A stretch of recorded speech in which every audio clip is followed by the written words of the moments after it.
Okay. I guess today is another episode of Entrepreneur. A little bit different than my documentaries. I lean in a little bit more to leadership, and it's a lot more of me like trying to give you content instead of subliminally giving you content.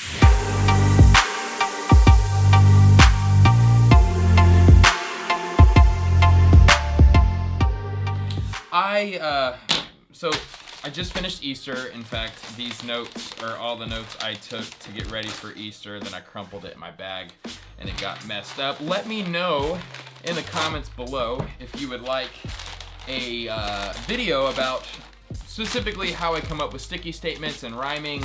I've been thinking about doing that. Now, all the cool YouTubers do videos where it's like nice white paper, even colored paper. This is all I have, so it's not gonna look good and my handwriting's terrible.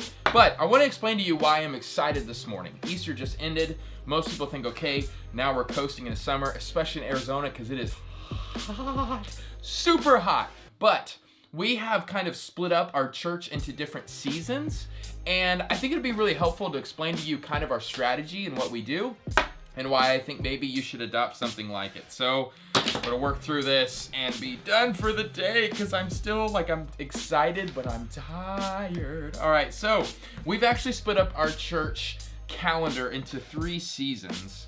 So we have season 1. Wow, I already don't like this.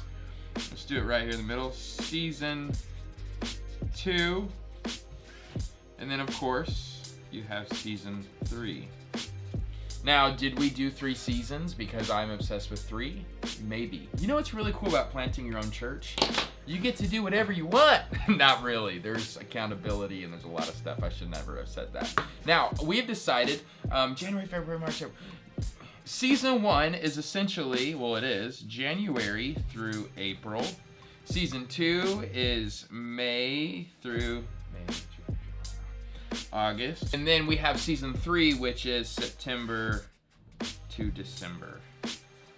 So we have decided, actually, in all honesty, this is kind of the calendar that we deal with. In season 1, we have the newcomers, people who are excited because of New Year's resolutions, and so we have to be strategic and what kind of content do we create? What kind of events do we have in season 1? It needs to be geared towards new beginnings. It needs to be geared towards people who are I need a fresh start. So this is how we do sermon series. This is how we do events.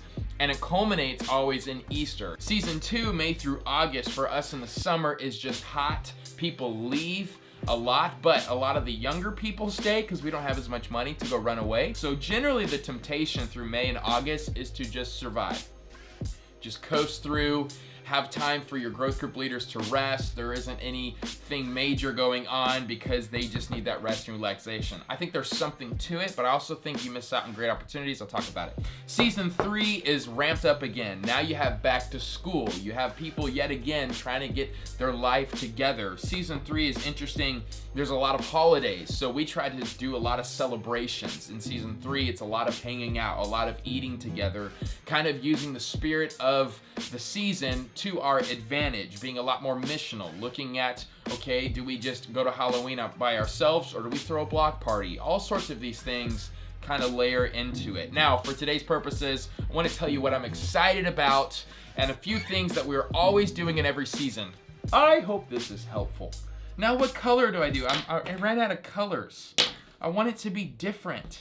Season 1, there's actually things that we want in every single one. At the beginning of every season, we want to start with a 21-day emphasis. Now, we used to call it, actually when we first started, this is all new, guys. I don't know if this works. Season 1 is when we started this. We called it the 21-day prayer. We also decided in season 1, there's always, a sermon on a book in the Bible, series on a book. But then also we take a break because we want a series on a practice of Jesus. So we find it really necessary, I think in our walk with Jesus, we have to be thinking about the ways of Jesus. We have to start contemplating, what does meditation look like? Fasting, Sabbath, prayer, hospitality, all these things. And so because we introduced it this year kind of for the first time, We did like a 6-week series of kind of a lot of the different practices and why we should engage in it. Now, as we look to season 2, kind of what we learned from season 1, we want to do another 21-day, we actually called it 21-day prayer and fast. And that was a big emphasis. This is why I'm excited, because in May, so the first 21 days of May, we're calling our series the 21-day practice. Now, what this means is we actually, do I have that bookmark? That's embarrassing. I got one bookmark. We actually ordered about 100 of them for people to hold. Every single day is a different practice. So like on Mondays, it's an emphasis on prayer. On Tuesdays, I don't even remember. Where is it? May 1 through 21, we're doing practices. So one day is going to be centered on hospitality. Another day, we're all going to be fasting. Another day, we're all going to be Sabbathing. Another day, we're going to be doing a service project. Another day, we're going to be doing a worship night. All these things, it's like, hey, this is how you follow the ways of Jesus. And so we're going to help you, instead of just doing 21 days in a row of fasting, which I love, but to kind of help, I realized a lot of our people didn't necessarily jump into it like I thought, because that's a lot. That's jumping straight into the deep end. So we're just doing a 21-day practice in the ways of Jesus. Each day is a different thing that we're doing, and I don't know if it's gonna work, but I'm pumped about it. I'm so jacked.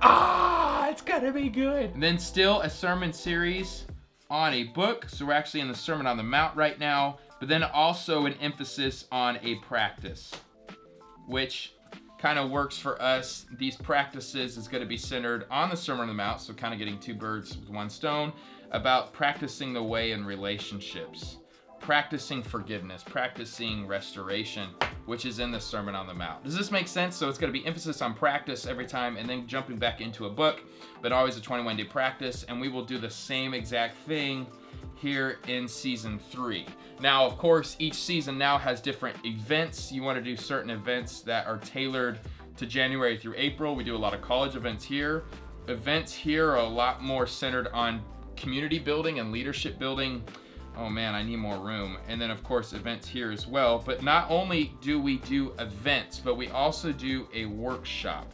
This is to pour into our leaders, and I actually 2 for 1 stone. I'm selfish because I post this workshop content as entrepreneurs on my vlog to help other leaders. We started out with leadership workshop in last summer. Then we did a communication workshop and a ecclesiology workshop. So this summer is always focused on leadership workshop. What I'm excited about is we're gonna be calling this summer's workshop an apprenticeship workshop. This paper looks terrible. Let me just talk a little bit more about my workshops, and then I'll be done for this video, because guys, I know this is getting terrible. So when we come to the workshops, I want to make sure I'm communicating my vision. Is this video boring? I bet it is. I want to communicate my vision. So our culture, we actually have 5 pieces of culture. Never stop learning, never compare, never give up, never hold back, and never alone. I really find it helpful, instead of saying humility, love, persistence, all this stuff, I'd rather say like, this is what we'll never do. It's a lot more dramatic, it's a lot more action oriented. So I actually do the workshops according to these usually. That's why they're usually 5 or 6 weeks. The first week is an introduction, and they say, okay, next week, never stop learning about discipleship. Never compare your walk with Christ. Never give up on, so like that's how we did our leadership workshop. That's how we did our communication workshop as well. So that's kind of, I like that flow. But also what we're introducing to our church is kind of a new vision statement, and this is what this summer will look like, and I'll be done for the video. Love to talk to each other. I think it's really important to split up your church into seasons and be intentional in each season and really form our people. So the new kind of vision statement we have, I think really does define us better than just reach and teach everyone for Christ, which I still love, but it's passionately pursuing the life and lifestyle of Christ in Queen Creek. So passionately pursuing the life and lifestyle of Christ in Queen Creek. What's cool? Passion, Creek, beginning, end. I love it. So that's actually the new model we're going to be doing. So this summer, and I'm done, we're doing an apprentice workshop, and it's going to be 4 weeks, probably 5 again, because of the intro week, getting to know each other. But I'm going to give a book for every single session, there's gonna be a different book assigned. I don't assign the whole book, I just assign important chapters in the book. Enneagram in the Way of Jesus, reading it this morning, is probably gonna be in on that. So I assign them a book, and then each one has its categories. Passionately Pursuing kind of insinuates this overall progress, so I'm gonna look at the 4 stages of apprenticeship. What's important here is I give like a 20 to 30 minute talk, but then the next hour is actually of people wrestling with the homework we gave them, working together in a group, really developing just like a relationship and kind of getting deeper. The life of Christ, so I'm talking a lot, we're gonna be looking at the gospel and what that looks like, finding life in Him. The lifestyle of Christ is the disciplines that we're gonna be looking at. We're actually gonna look at how this ties in with your personality and how some of us, we need to do disciplines that are fun, but we also need to do disciplines that we need, even though we avoid them because they're not necessarily fun. And Queen Creek, so then we're gonna talk about the social aspect of our faith. How do we reach people? How do we serve people? So this is the style. So I love doing workshops where it's always bringing in either our vision statement or our cultural values, really pushing people forward, developing leaders.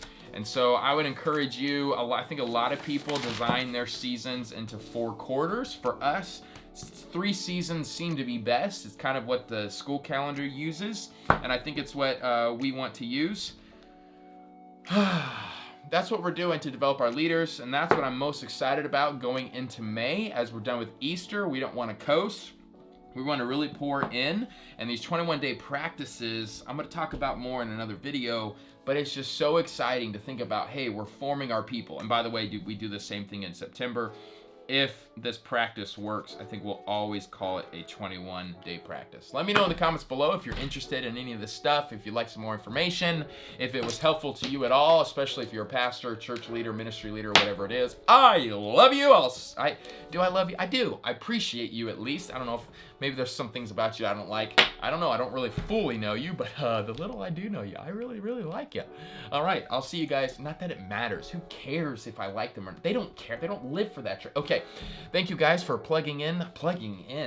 I'm just all over the place today. Thank you for watching this overhead video that I think might be absolutely terrible, but I'm going to try it out because I think it's really cool that a lot of other YouTubers do it, and I personally have always wanted to do it, and this is the first time I've ever tried to do it. So thank you so much, and I hope you have a great day. Make sure you come back tomorrow. It's going to be a lot more fun. I am done talking. Bye. You're so weird.